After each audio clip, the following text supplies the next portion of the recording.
Flight attendant. Pushes a black female soldier. Then she makes one call, and the plane is grounded.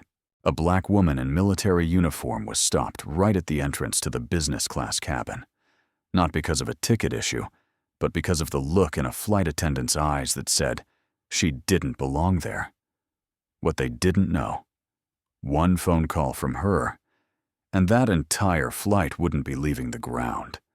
An intense, dramatic story is unfolding. To follow the rest of it, hit like and subscribe to Black Strength Stories so you don't miss another gripping narrative. O'Hare, one of the busiest airports in America. Passengers lined up, filing through Gate C-22. It was a morning that seemed ordinary until a female soldier approached the boarding lane, carrying a military rucksack and the quiet composure of someone long accustomed to the sound of gunfire. Hillary Bush, 34, a first lieutenant in the Air Force Special Operations Command, had just completed an international mission in Eastern Europe and was en route to Washington, D.C. for a high-level meeting at the Pentagon. 3 insignias adorned her uniform: the Special Operations Medal, the NATO emblem, and the Homeland Defender's Honor. But at her home country's airport, the first thing she received was suspicion. She approached the priority lane, digital ticket in hand, but a hand reached across, rude and cold, stopping her in place. "Sorry, this cabin is for business class passengers," said Flight Attendant Vivian Paul, not even glancing at the ticket. Hillary replied calmly, "I have a ticket." Seat 3A. Vivian looked her up and down, a raised brow, a smug shake of the head. "We don't accept service members in combat uniforms in this cabin. You'll need to board elsewhere." Hillary froze. She'd once been separated by enemy lines, but never imagined she'd be stopped by someone holding the same passport. She asked again, "Where is that written policy?" Vivian shrugged coldly. "It's a branding image policy. Passengers like you make others uncomfortable." It all happened in under 60 seconds, but a few nearby passengers had already turned their eyes toward the confrontation. A soldier is being treated like an intruder. A flight attendant assumed the right to judge who belonged in premium space. The air went still. A ground staff member rushed over, scanned the ticket, and nodded, confirming Hillary's right to board. But the look in Vivian's eyes didn't change. Contempt, dismissal, and a silent suggestion that Hillary had forced her way into a world not meant for her. Hillary said nothing more. She walked onto the plane, shoulders square, eyes forward. But deep inside, she knew. If they couldn't respect the uniform she wore, they would soon have to respect something else. Once the truth came to light. And that was only a matter of time. Hillary Bush, after being stopped without a valid reason, presented her military ID card clearly stating her rank. First Lieutenant, U.S. Air Force Special Tactics, with her embossed operational code in steel and a fresh red seal from the Defense Coordination Center. The ground crew member, a man named Keith, hesitated, then gave a slight nod. "Apologies, Lieutenant. Please proceed." He avoided eye contact with Vivian, as if he knew something was wrong, but lacked the authority to challenge it. Hillary nodded her thanks. But as she walked past, Vivian suddenly stepped up from behind, deliberately speeding up and slightly swinging her hip to the side, slamming directly into Hillary's left shoulder with notable force. The impact knocked Hillary off balance, causing her hip to strike the edge of the aircraft door. She straightened herself, didn't react, but it was clear that wasn't an accident. "Oh, sorry," Vivian muttered sarcastically, then added over her shoulder, "You should be more careful. No one wants to be involved in a security violation over carelessness." The volume was just loud enough for 3 nearby passengers to hear. A middle-aged white woman whispered, "Did she just do that?" An Asian American man looked around, quickly snapped a photo of the name tag Vivian Paul on the flight attendant's uniform, then nodded at Hillary in quiet solidarity. Hillary still said nothing. She walked to row 3, Siete, by the window. Refusing to let emotion take over, she gently lowered her backpack, clicked her seatbelt in place, and pressed her back firmly against the seat. She wasn't new to being insulted, but being insulted in a society that called itself civilized and claimed to have laws was a wound of a different nature. She took out her phone. No social media. No emotional status updates. Instead, she opened the encrypted app used internally by the military, only used in cases requiring direct reporting to command regarding civilian crises or the mistreatment of military personnel. She typed into the quick report field, Flight 2476, American Eastern. Flight attendant disrespecting active duty officer. Remaining calm. Awaiting instructions. Hillary Bush. With a single tap to send, the system would forward the message to internal affairs at the U.S. Air Force Command. From there, a case file would automatically be opened, identifying the involved flight attendant, flight number, time of incident, seat location, and, if necessary, a request for an independent investigation. A young passenger in seat 3C, likely a student of Indian descent, saw her typing and gently asked, "Are you okay?" Hillary simply smiled. "I've been to Afghanistan. This won't break me." But in that voice was both resilience and sorrow. A sorrow born of knowing that sometimes a warrior isn't wounded by enemy fire, but by the contempt shown in the very country they serve. The plane was preparing to close its doors. Vivian passed by once more, her eyes deliberately avoiding Hillary's, but she didn't know. That message had been received. And minutes later, a reply signal appeared on Hillary's phone from the command code. Message received. Remain in place. Do not engage. Action underway. This battle, Hillary would not face alone, but those who had started it could never anticipate what awaited them before the plane ever left the ground. Lieutenant Hillary Bush's message, just 17 words long without an exclamation mark or a single emotional cue, triggered a chain reaction on a military level. Colonel Logan William, who was in a meeting at Fort Carson, took only 14 seconds to read the message before putting down his phone. He didn't call Hillary back. He stood up, pulled out his government-issued phone, and dialed the internal line to the Eastern Regional Air Force Command. "This is William. I need a red flag activation for Flight 2476, American Eastern. One of my officers has had her honor violated." Immediately after, he sent an urgent email with a digital signature and Level 4 security clearance to the Military Liaison Office at the Pentagon, CCing the Homeland Security Coordination Center. Within 17 minutes, a silent series of operations unfolded. The flight was flagged in the National Air Traffic Control System. Passenger data was run through an AI-powered behavioral security analysis. The location data of Hillary's device aboard Flight 2476 was synced with TSA and NORAD tracking systems. This was no longer a matter of a single passenger, but a situation involving an officer on an active special duty assignment. At JFK Airport, a TSA officer named Norris Lee received an alert on the encrypted internal channel. Surveillance target, Flight 2476. Do not engage unless instructed by Command Alpha. Shortly after, a behavioral analysis team under the Department of Homeland Security accessed security footage from O'Hare Airport and the plane itself. They extracted key moments, Hillary being blocked by Vivian Paul, the shoulder check incident, and her silent expression as she sat down in seat 3A. At Fort Meade, a former nonlinear behavioral surveillance analyst, now contracting with the NSA, spoke up upon reviewing the footage. She didn't flinch, didn't retreat, but that look was a signal to move. This wasn't random disrespect. This was a systems test. A situational briefing was convened 22 minutes after Hillary's message had been sent. No one, not Vivian, nor the passengers aboard the flight, knew that the Boeing 777 soaring above the eastern United States had now entered an invisible layer of military observation.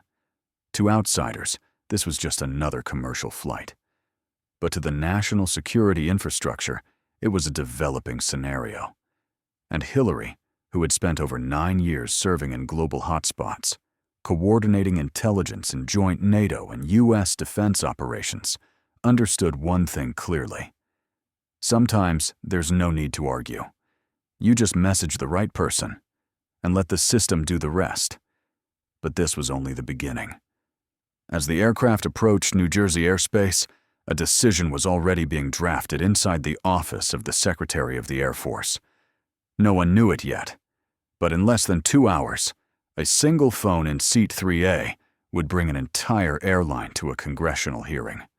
And Vivian Paul, the woman who thought she was merely following procedure, would soon discover that shoving a woman in uniform was something the skies would never silently forgive.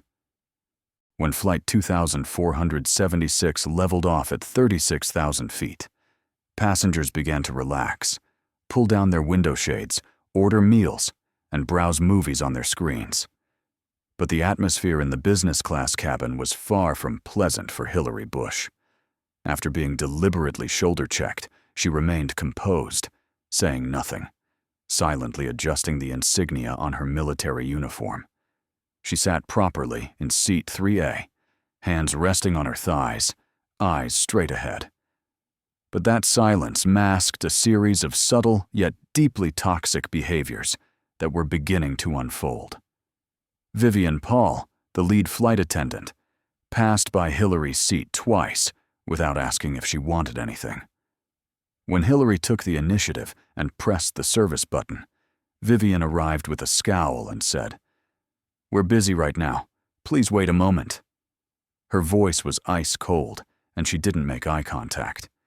Yet less than 3 minutes later, Vivian returned, this time smiling brightly, carrying a tray with premium red wine, and leaning in graciously toward the white man seated in 3B, right beside Hillary. "We have Chateau Margaux 2015, sir." "Please enjoy," she said sweetly, her eyes sliding past Hillary, as if she were invisible. The man looked slightly confused, but politely accepted the glass. Hillary looked down at the small notebook in her lap and began to write. Slowly, carefully. No one could see what she was writing, but later it would be known. She was documenting every detail, every tone, every word, like a soldier recording entries in a combat log. She knew that some battles didn't require weapons, only resolve and evidence. A few rows behind, a little girl around 7 years old turned to her mother and whispered innocently, "Mom, why is that lady in army clothes sitting here? Soldiers don't sit in the big seats, right?" Her mother, a well-dressed woman, looked momentarily uncomfortable, lowering her gaze and avoiding Hillary's eyes. It was a fleeting moment, but it pierced like a small blade into a bitter truth. Prejudice doesn't begin at airports. It's nurtured in the silence of adults. Another flight attendant, Daryl, had been quietly observing it all. He was Filipino, only 2 years into his aviation career. His eyes revealed uncertainty. He started to move toward Hillary, but Vivian shot him a chilling glare, a silent warning. Daryl stepped back. Within the industry, he knew that defying the lead attendant, especially on a full flight, could send his career into a nosedive. In the cockpit, the flight's captain, a former military pilot, was reviewing the passenger manifest. When he spotted the name Lieutenant Hillary Bush, active duty, NATO program, he paused and furrowed his brow. He didn't know what was happening behind the curtain, but his instincts, honed on distant battlefields, told him something wasn't right. At 10,000 meters in the air, People easily forget that gravity isn't the only force keeping things in place. There are prejudices, dismissive glances, and venomous whispers, drifting through the cabin like thin air. But in that same space, there sat a soldier, silent, yet unshaken, upholding her honor not with words, but with unbreakable resolve. As the Boeing 787 glided smoothly through the skies between Nebraska and Missouri, while many passengers immersed themselves in movies or fine dining, Hillary Bush chose silence. She opened her tablet, a military-grade encrypted device, and quietly accessed NATO's private security network. Files appeared, base layouts in Szczecin, Poland, reports from German liaison officers, and a risk assessment compiled by the U.S. Department of Defense. She studied each chart with near absolute concentration. No complaints, no reaction, even as Vivian Paul, the lead flight attendant, kept casting icy, piercing glances her way for the past 30 minutes. There was something in Vivian's gaze that thickened the air between them, as if a single wrong sound could ignite a major incident. Hillary was used to that feeling. On the battlefield, she had once lain still for 18 hours in cold rain, waiting for a target to move. In the political labyrinth of military hierarchy, she had been overlooked more than once for being a black woman. But this time was different. This was a war where no one wielded guns, but every glance, every whisper, was a calculated strike. At 13:47, a faint electric pop echoed from the overhead cabin.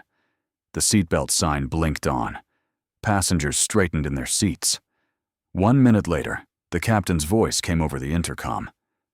"Ladies and gentlemen, we've just received a signal from ground control.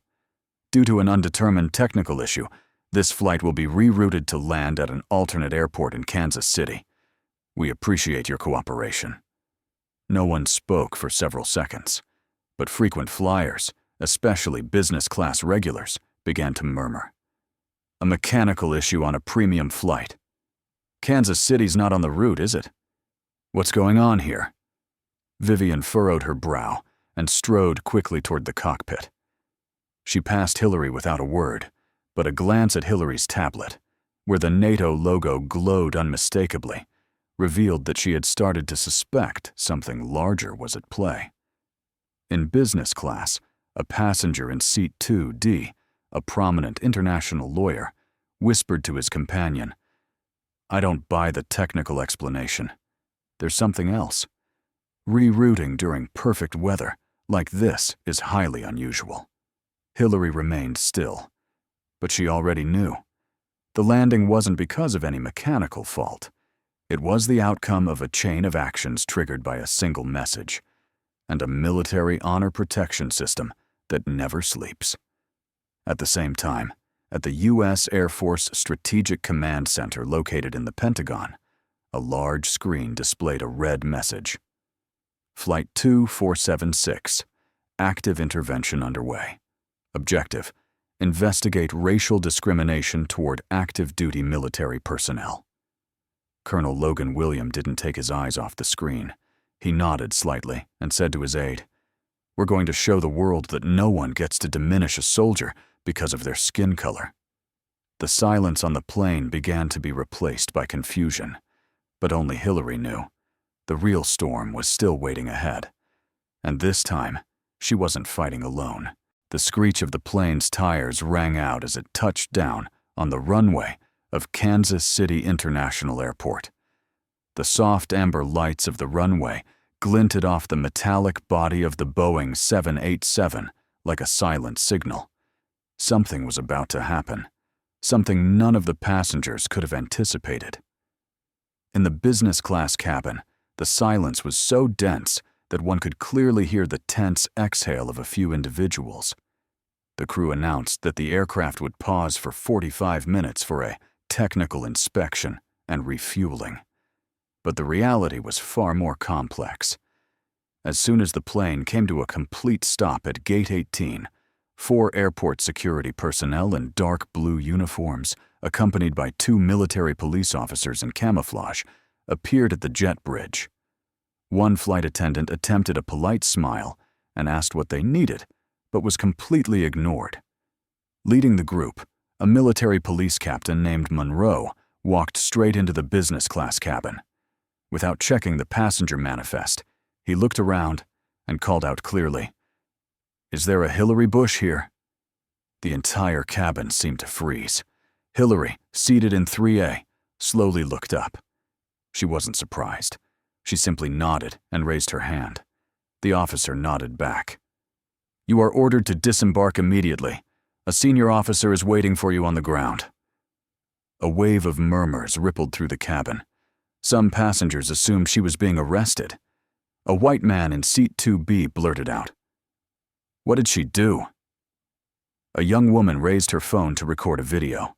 Vivian, the lead flight attendant, stepped forward, trying to mask her concern, and asked, "What's going on?" "She's just a passenger." But Monroe turned to Vivian with a stern expression. "You should be more careful how you treat U.S. military personnel, especially those still on active duty." Hillary rose to her feet. She straightened the collar of her uniform, shouldered her backpack, and walked off the plane in heavy silence. As she passed Vivian, she paused briefly. She said nothing. She didn't need to. Just that look, the look of someone who studied battlefield maps and watched comrades fall, was enough to make Vivian step back half a pace. At the foot of the plane's staircase, a black military SUV waited. Its door opened, and a man stepped out. It was Colonel Logan William, dressed in formal uniform, with the Pentagon insignia embroidered on his sleeve.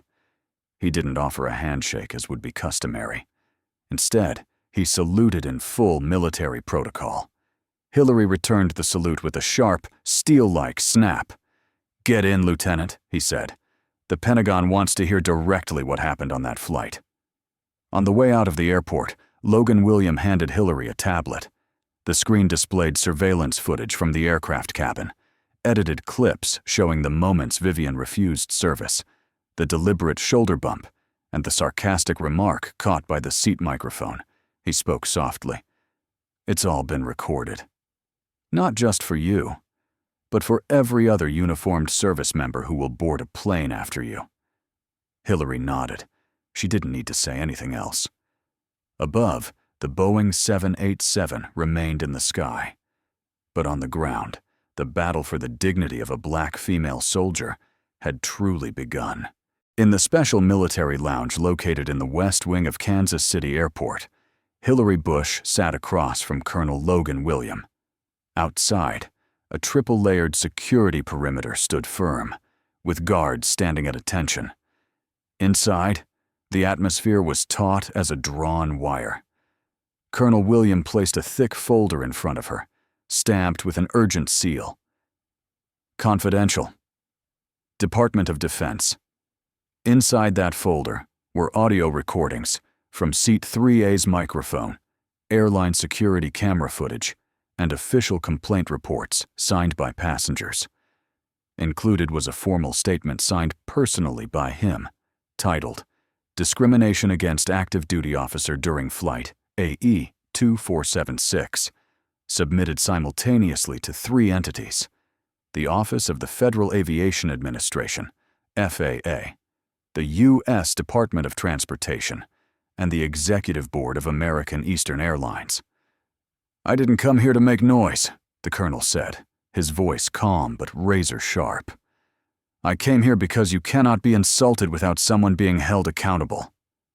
Exactly 17 minutes after he hit the send button, the first phone call reached the headquarters of American Eastern in New York.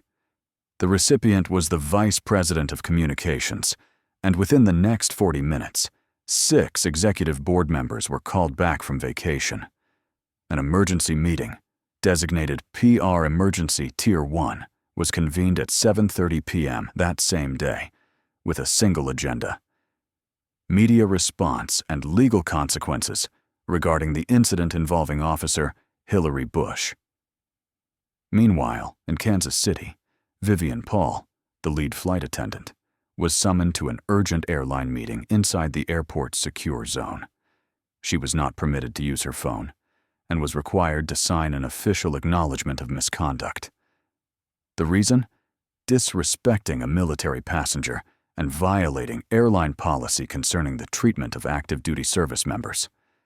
At the same time, 2 other flight attendants, those who overheard Vivian's sarcastic remarks to Hillary, were also asked to write detailed reports.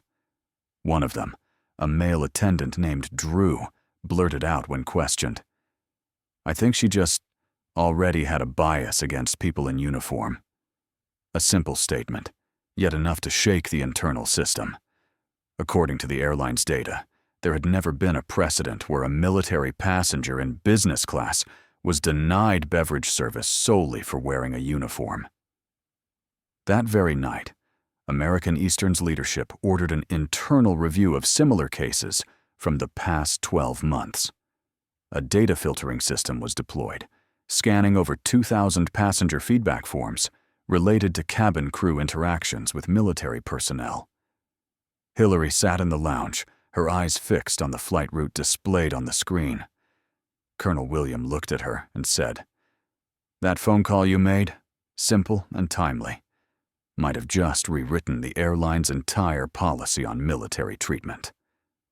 And he wasn't exaggerating, because within the next 24 hours, one of the largest civil rights law firms in the country, Carmichael and Stone, reached out to Army Command, offering pro bono support should Hillary decide to sue the airline for discriminatory conduct. Hillary didn't nod. She simply said, "I don't need to sue anyone. I just want this country to remember, the uniform isn't worn to be disrespected. It's worn to protect the very people who forget that." That night, the media knew nothing. But a silent storm had begun to gather, and it was preparing to sweep through a system that once thought itself above the clouds. As the sunset painted the sky over Kansas City in deep red, a 43-second video began spreading at lightning speed across social media. Filmed by a passenger seated in 3C, the video captured the moment Hillary Bush, in full military uniform, was shoved forcefully by Flight Attendant Vivian Paul, just before she was denied beverage service. No background music, no editing. The clip carried the sheer weight of truth. A black female soldier, sitting calmly, was still treated as though she had no right to be there. The caption below the video read, "A black female officer was humiliated in business class. This is how she responded, with the strongest silence I've ever witnessed." Within 2 hours, the video reached 1.2 million views. After 6 hours, it surpassed 3.8 million. By the 10-hour mark, it topped the trending charts on X, formerly Twitter, TikTok, and Instagram Reels with the hashtag #Honor Hillary Bush. But the wave didn't stop at online communities. Veterans across America, from those stationed in the Middle East to retired officers in Florida, began sharing the story with one unified message. We are silent no more. Hillary is one of us. Lieutenant General Mary Sanders, currently stationed at the Pentagon, officially spoke out on X. Service knows no gender or color, but disrespect is never excusable. That same day, the U.S. Ambassador to NATO, Clark Jennings, shared the clip with a caption in 3 languages. "Hillary Bush once served on our Joint Security Task Force in Brussels, a professional and exemplary officer." International media attention followed. Major news outlets like CNN, BBC, and France 24 reported on the incident, with CNN calling it an episode that highlights the glaring gap between military honor and civilian perception. Most notably, a survey conducted by USA Today within 24 hours of the video going viral showed 86% of respondents believed the airline's handling of the situation was unprofessional and discriminatory. 73% said they would reconsider using American Eastern Airlines shortly. American Eastern was forced to release a press statement at 8 p.m. Eastern Time. "We are investigating this incident with the utmost seriousness. Respect for military personnel is a non-negotiable cornerstone of our ethical commitment." But it didn't end there. At the airline's Manhattan headquarters, over 2,000 emails poured in within 10 hours, many from veteran organizations and military families. One particularly striking email from the U.S. Military Families Council asked, "We want to know, how many female service members have been treated this way when no one was recording?" The global online community also responded fiercely. A GoFundMe campaign, originally aiming to raise $5,000 to thank Hillary for her patience and courage, garnered over $73,000 in just 24 hours. Amid the media storm, Hillary remained silent. She posted nothing, granted no interviews. Yet that very silence, paired with her powerful image in uniform and unwavering composure in the vid, shaped her into a symbol, a soldier who didn't need to shout, because the truth was her strongest ally. And as millions of eyes around the world turned toward a black woman seated quietly in business class, the digital age began to write a new chapter in the history of social justice. Not just about military rights, but about dignity, honor, and the rise of justice in an era defined by the power of a single voice captured on screen. When Vivian Paul was officially suspended pending an internal investigation, social media erupted once again, not because of the punishment, but because of the airline's statement. The 342-word press release from American Eastern, issued the following morning, was titled, "We apologize." But people quickly realized that the message was vague, lacked concrete commitments, and read like a template. The New York Times described it as an apology as formulaic as hundreds before it. Communications experts across the country voiced their concerns. An analysis from Harvard Kennedy School pointed out, an apology without specific action will never heal the pain felt by marginalized communities. People need to see change, not just hear remorse. While public outrage continued to intensify, a surprising development unfolded in the U.S. Congress. Representative Karen Phillips, a former Air Force servicewoman, called for a renewed investigation into reports of discrimination against uniformed service members on commercial flights. Within just 3 days, over 72 incidents were resubmitted, ranging from denied upgrades and refusals of service to being asked to deboard simply for wearing military attire. MSNBC hosted a special edition titled "Female Soldiers and the Skies Left Unprotected," with an image of Hillary Bush placed between two symbols, the American flag and a map of overseas military bases. A special invitation was also sent to Hillary, requesting her presence and speech at the National Memorial Ceremony in Washington, D.C., an event gathering hundreds of generals, veterans, and Gold Star families from across the nation. The invitation was signed personally by the Secretary of Defense, but Hillary, as always, chose silence. She did not appear. She did not send a video. Instead, on the afternoon before the memorial, both her LinkedIn and X accounts posted a single, concise message. "I don't need to speak to be respected. Instead, I choose to build a system that protects those who have no one to speak for them." Hillary Bush.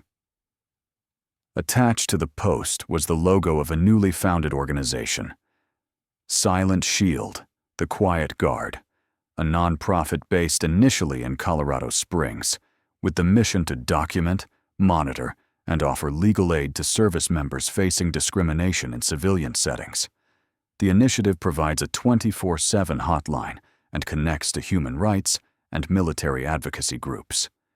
Within the first 48 hours, more than 22,000 people visited Silent Shield's website, 400 emails arrived from potential volunteers, and nearly $120,000 was donated by entrepreneurs, veterans, and private individuals around the world. Notably, an anonymous letter arrived at Hillary's office from a fellow passenger who had been on the flight.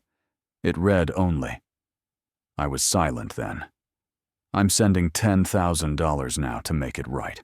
And then, something no one expected happened.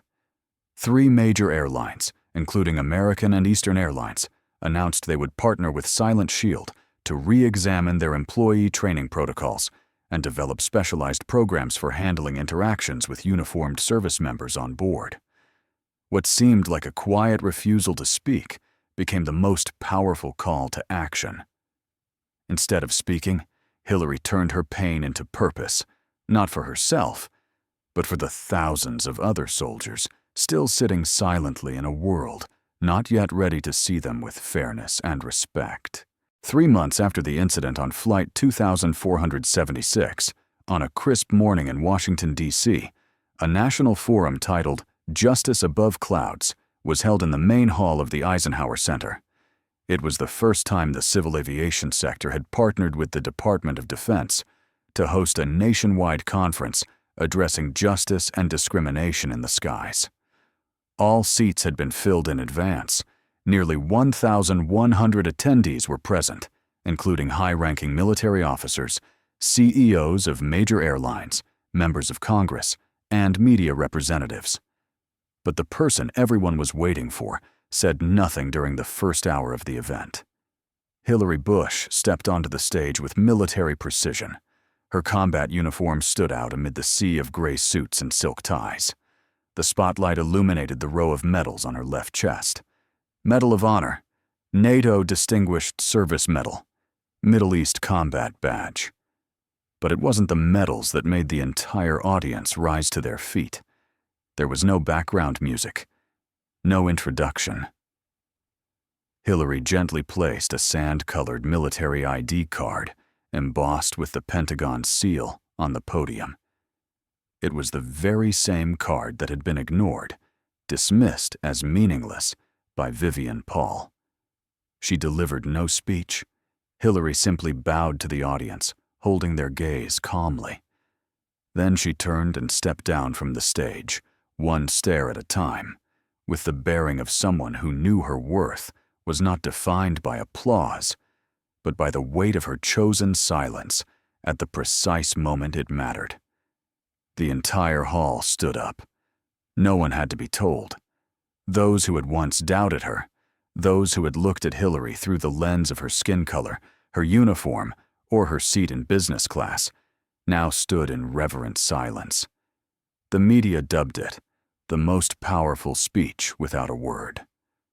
Time magazine published a photo of the military ID on the podium with the headline, "When Silence Thundered Louder Than Outrage." When silence thundered. That same day, the Federal Department of Transportation officially passed a new law, the Air Uniform Equity Act, banning all forms of discrimination against active duty service members aboard commercial flights. The law passed with a vote of 97 to 3, an unprecedented margin in recent legislative history. And what about Vivian Paul? She was permanently dismissed from the aviation industry. But no one celebrated.